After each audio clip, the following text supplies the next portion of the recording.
Thank you very much. Thank you all for being here tonight. And there's something special when a public meeting is so full, you have to have an even bigger overflow outside. That's a credit to the union. It's a credit to you. It's a credit to the people of Manchester. Is that my life? Some months ago, on a very hot summer's day in London, I ran into Dave and the Communication Workers Union having a demonstration in defence of Royal Mail workers and trying to keep it public. And Dave said to me, "We've got this demonstration on in Manchester, will you come?" And I said, yes, whatever the result of the leadership election, I'll be there supporting the postal workers. And I'm very grateful to the union for the support that it gave, and I'm very grateful for all those people that supported me to become the leader of the Labour Party.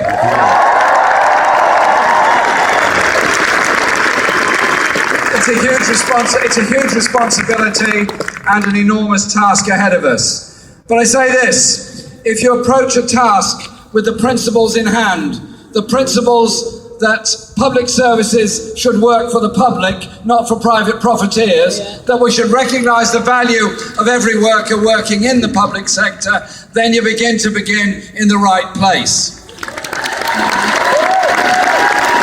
And I'll also say this, I've been touched by the enormous numbers of letters and messages of support that we've received in my office over the past 3 weeks in fact. And people are saying, don't worry about it, they're all out to attack you all the time. I say this, if we go into politics, we go into our union work, we go into our lives on the basis that what we say we hope is of value, what the other person says we hope is of value, and we engage in an intelligent, civilised debate, not responding to personal abuse and not making personal abuse. After a while, you're going to hear it.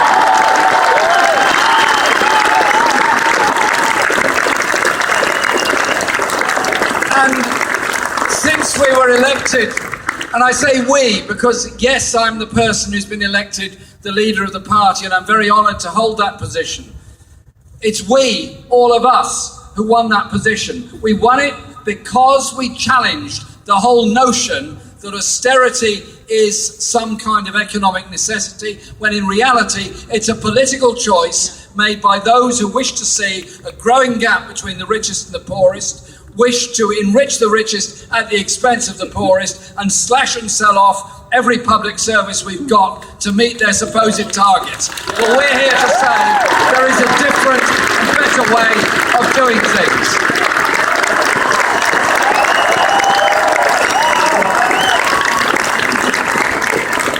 Our Shadow Chancellor, my good friend John McDonnell, outlined all of this in a superb speech he made in Brighton last week, just a week ago today, in which he explained the origins of this austerity programme, explained what is happening, and explained these false targets that the government keeps on setting, in reality masking what is a massive cut in the living standards of the poorest, what is the selling off of state assets. This year alone, the government is selling off £30 billion worth of state assets. We know where those assets go, we know who benefits, and above all, we know who loses from those kind of sales.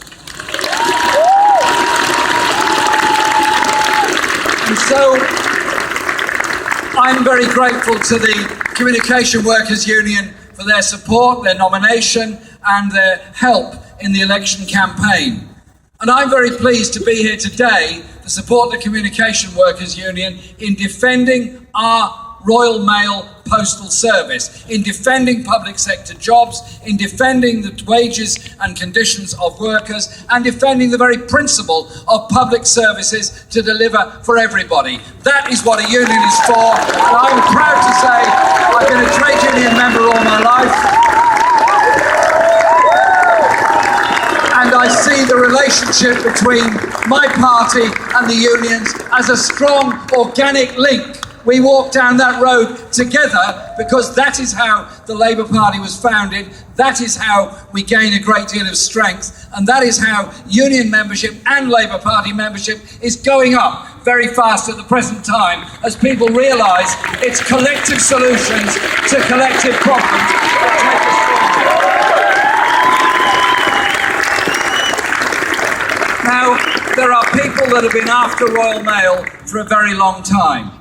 There are people that cast their beady eyes on the assets, the infrastructure, and the opportunities. So the first thing we have to do is defend the principle of a universal service obligation, where every address, wherever it is, however remote it is, whatever remote farm track it's up, block of flats it's in, or anywhere else, is entitled to and must receive the ability to have a delivery every day, 6 days a week, from postal workers. That is something we are defending. And so when they want to carve up, dice up, and sell off our postal service, we know what they're going to do. They're going to take away the easy delivery, profitable bits in city centres and ignore the rest, thus running Royal Mail into the ground, thus ending up with the destruction of something that I see as actually a very precious asset for the whole of society and the whole of community, the whole of our community. Royal Mail deliveries, Royal Mail workers on our streets, Royal Mail workers not just delivering items of post, but also part and parcel of our community. There's something actually quite valuable about a community and a community approach. And so what they're doing is selling it off. What they're doing is trying to destroy it. At the moment, they have already sold off a very large tranche of Royal Mail shares, as you know, and this is the most crass disposal of public assets I've ever heard of since Margaret Thatcher was privatising BT and other companies in the 1980s. When shares were sold for £4.50 each, and within 24 hours had gone up to £6. Who valued them at £4.50? Who knew what was going on? We have been ripped off big time by that sale. But I use those words carefully because the real people who have been ripped off are all of us and all those that work for Royal Mail, because I'm not in favour of privatisation anyway. And when those preferred bidders that were supposedly coming in to invest in Royal Mail were brought in by Vince Cable in his departing days as business secretary, within 3 days, 80% of them had already upped sticks, taken their profits and disappeared. Are we going to allow a precious national public asset like Royal Mail to be destroyed on the altar of short-term profitability by hedge fund managers and others? No, we are not.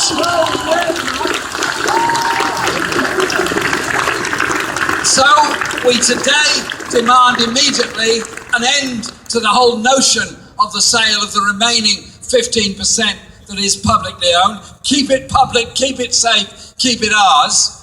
And we campaign to protect the jobs, yes, protect the service, yes, and protect the conditions. Because all this government understands is that if they can somehow or other bring in a race to the bottom, bring in other people to work at minimum wage, way below what postal workers are normally paid, with no other security of any sort, then you know what's going to come next, a demand to lower wages and destroy conditions of organised workers. Our trade union movement was founded to protect workers' conditions, protect their opportunities, and protect our public service. They're not going to get away with it. They're not having it. We are protecting Royal Mail.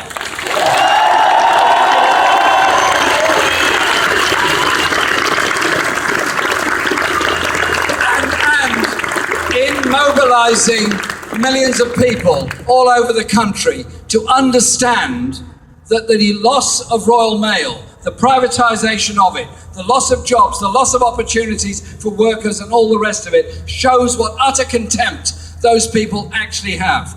I want to see publicly owned industries managed in a very different way. I don't think they should necessarily be a mirror of the way the private sector manages things. And I say this, every postal worker is a person of skill, of knowledge. Every postal worker has ideas. Every postal worker may have suggestions on how you could do things differently or better. Why do we so often in our society suppress the imagination, the intelligence, and the ideas of so many people, and instead allow everything to be measured against the altar of short-term profit by financial institutions trying to destroy what is a very important public asset?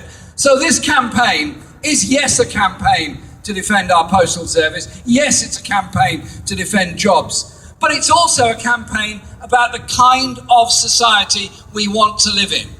I want us to run our economy on the basis that everyone in society matters, that everybody has a contribution to make, that the function of government isn't to discard large sections of the population to zero hours contracts, short-term working, part-time working, or in the case of the DWP, no paid working into particular places. Instead, the function of government is to ensure that there is full employment, that there are good quality public services, and young people have real opportunities to use their skills, use their imagination, use their qualifications for the benefit of all of us.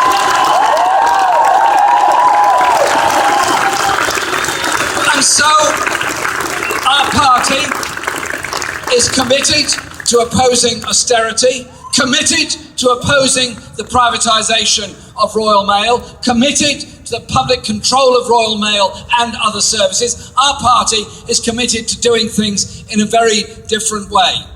I want us to win an election as soon as it comes. We may have to wait until 2020 to do that. But I tell you this, the election victory of 2020 won't be won in the 3 or 4 weeks leading up to that election day itself. It'll be won by winning the ideas, the imagination, the hopes, the optimism, the brains, the hearts and minds of every ordinary person in this country from now onward. So our party represents the hopes and aspirations of ordinary people. That's why we're here together today. Look around you, here outside the cathedral in Manchester. We are all basically normal, decent, ordinary human beings who want to see a society and a world that actually does care for all. That is the fundamental principle of what the Labour Party is about.